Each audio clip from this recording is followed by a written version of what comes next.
Dustin Young, Lone Roamer, and today we're going to talk about tire inserts. I've got 3 different inserts here, from Cuschcore's heavy duty pro insert to NukeProof's more what I would consider a trail style insert, to this TuboLight, which is really for gravel bikes and for your narrower style tires. We're going to talk about what I like about inserts, what I don't like about inserts, what bike I would run inserts in, and what bikes I do not run inserts in. We will go over why I removed inserts from most of my bikes, but you might learn why you might want them in your bikes because of that. So just because I don't run them in most of my bikes anymore does not mean I think there's not a place for them, but I don't believe overall this is a product that I would use in much of anything anymore, except one. One of these 3 I think is absolutely worth running in your bike. So why don't we start with Cuschcore? Really common, really popular. As you can see, this is a 29er. It had been in a bike before, but it didn't get so worn out, nasty looking.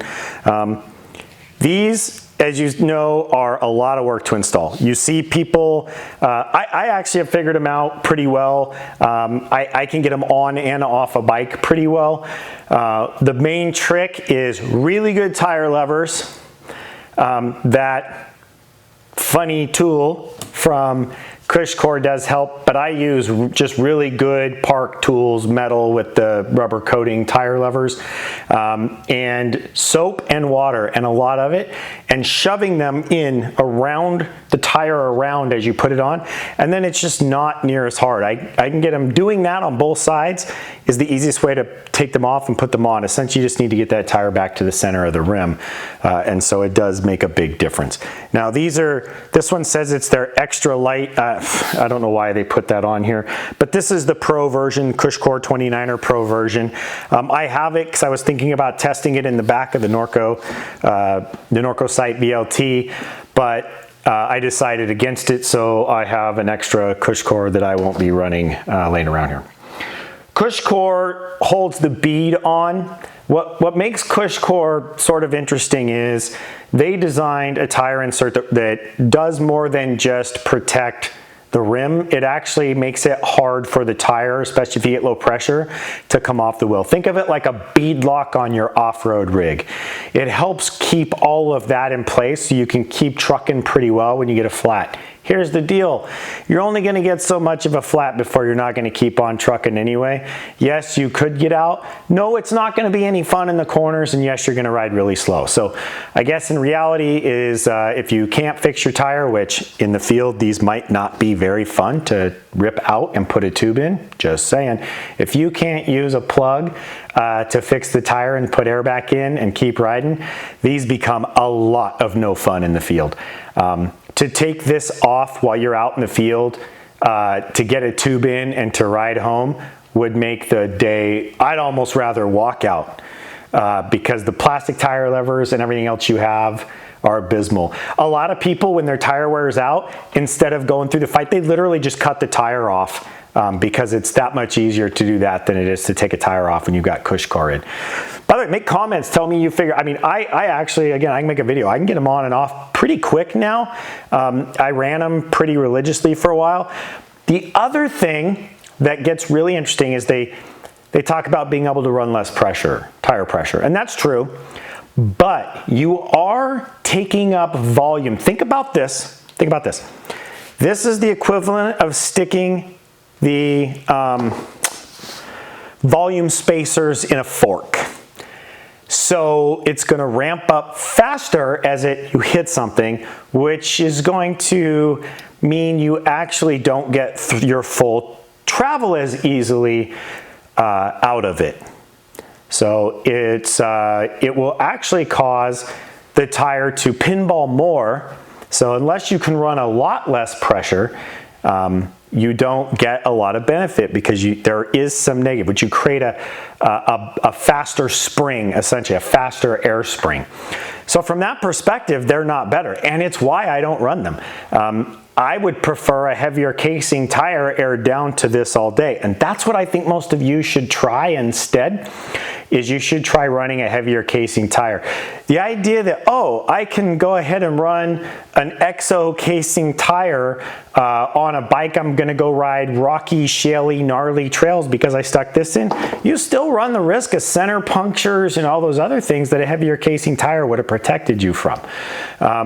And you think by that low pressure, you're gonna protect your wheels, right? You're not gonna ding your wheels. Now, if I'm gonna go ride Bike Park, North Star, all that stuff, I think this is a fantastic idea. If I were doing that, that's when I'd wanna run them. Because it's a different world. You're not pedaling uphill. You don't care about, the unsprung weight is a little less impactful. Hopefully you're on a downhill bike instead of your trail bike. All those things change. So I'm talking about your everyday trail riding bike. We're not talking about shuttling or bike park bikes or any of that. I don't run them in my e-bike because, again, I prefer my back tire to have the most flex it can have. And if you don't rim tap lightly every now and then, you're just running too much pressure. But I don't think that, I've tried it, I don't like it. I wouldn't run them. So Cuschcore, that's the big downside in my opinion, is it actually creates an insert, a volume spacer inside of your tire, and that volume spacer does have a negative ramification. So yes, they protect your rims, yes, that's really nice, but at the same time, these are very challenging to get on and off for a lot of people. There's a reason there's a million comments about it and a million questions.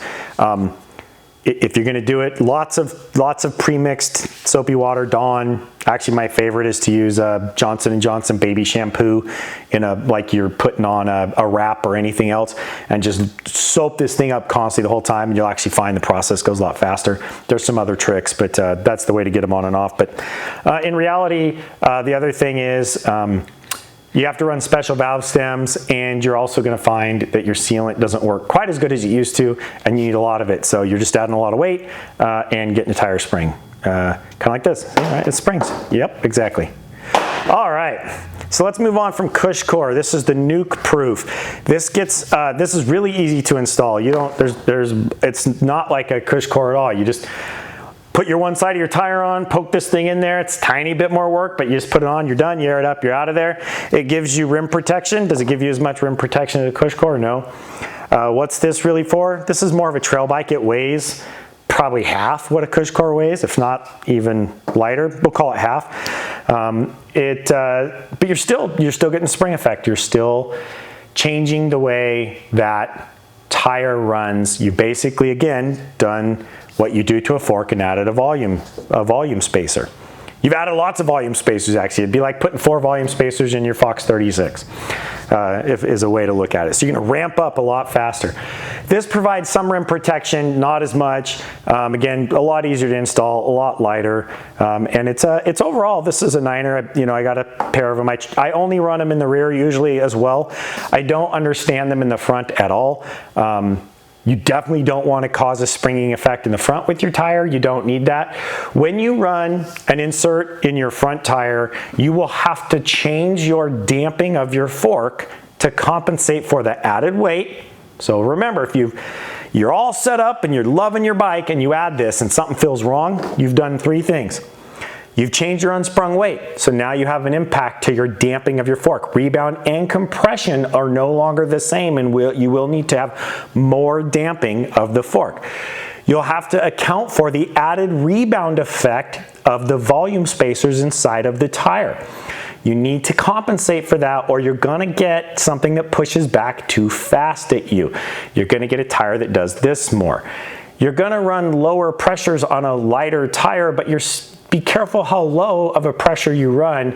At some point, you're gonna get squirm and there is no benefit. Okay? So these are the things to deal with, especially if you stick this on the front.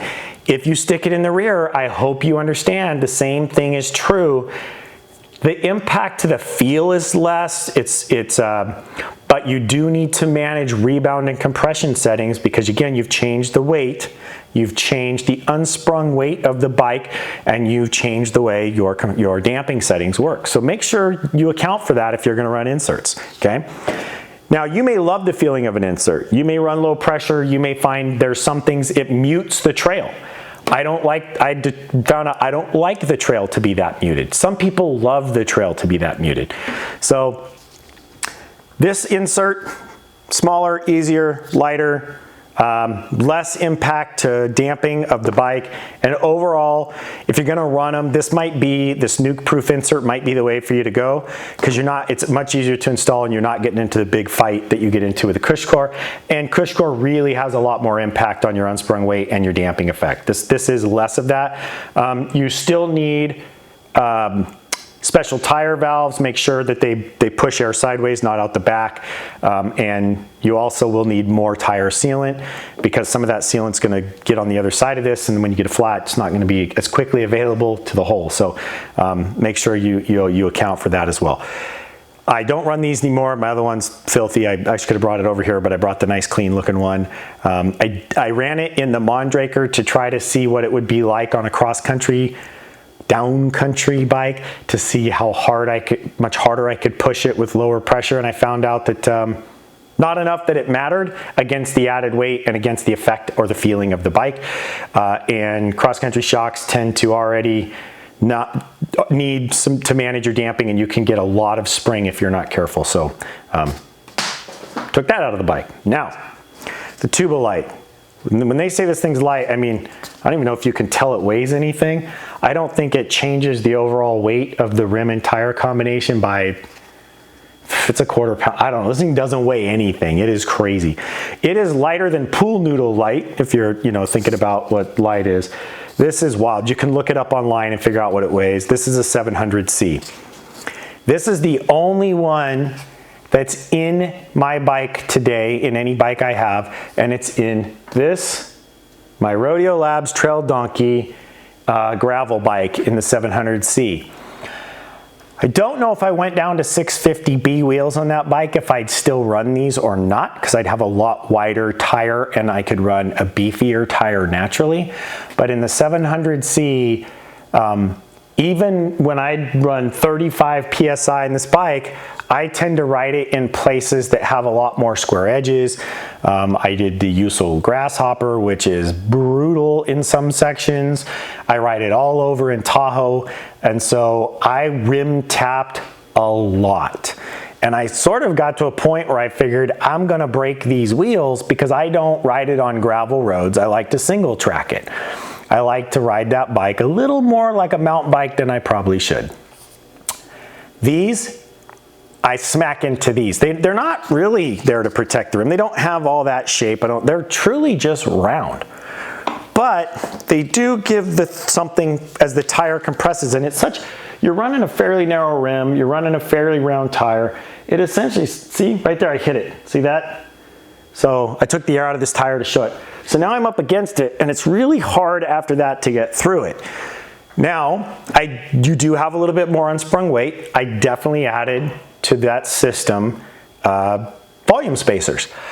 But I didn't change my air pressure by much, so I still run 30, the 30, 35 PSI in there. What I did do was stop the smacking of rims on single track on a bike that really doesn't have enough tire, or that I want to put, you don't go buy downhill casing gravel grinder tires. You don't buy double down or super gravity or, tough soft or tough fast run, all the different things that are out there for casings, right? You don't buy those kind of casings in these kind of tires. So you're sort of XO Plusy style casings. They only kind of come in a similar casing for every one of them, because they are going to be lighter, and they are designed for a particular kind of bike. So that's where I think this was really nice, and they're super, super light. They didn't add a lot of weight, and on that bike I don't want a lot of weight added. I don't have any suspension. I don't need a bunch of added, pogo effect. And so when I raced Usul Grasshopper, this insert was spectacular. I could go a lot faster through sections because I wasn't smacking the tar out of my rims, and I wasn't pinch flatting. So I think that was huge. So it's the one tire insert I really like. As you can hear, I don't run inserts in any other bike. Just up your casing, try it. If you're riding XO and you're experiencing pinch flats, ride a Maxxis XO Plus. stop riding a Maxxis, go ride a Schwalbe, go ride a Schwalbe Super Trail. You know, that little bit of weight in the tire, by the time you do an Exo Plus and a Cuschcore, it's probably heavier than just stepping it up to a double down casing. And then you'll find you can run that softer, then you'll find you can run that lighter air pressure, get the benefit of the traction without the degradation of the volume spacer and the pogo effect that can create. So I just want to talk about tire inserts. Now, you may love all that. You may want to run them. You may do things like you may huck gaps and smack rims and all those other things where an insert has saved you a million times. I'm sure there are really good reasons a lot of people run them. I hope this video was informative. I hope it's interesting. Tell me what you think. Do you think I'm crazy? I'm totally off. You think tire inserts are the best thing ever? Please go ahead and comment below. You have any questions? I've run different tire inserts. If you have any questions about tire inserts and wheel widths and all those things, please ask away, and I will answer as best as I can, or ask people who I know that would have answers. So please like this video, subscribe to my channel, hit the bell, and get notified when my videos come out, and I hope to see you out on the trails.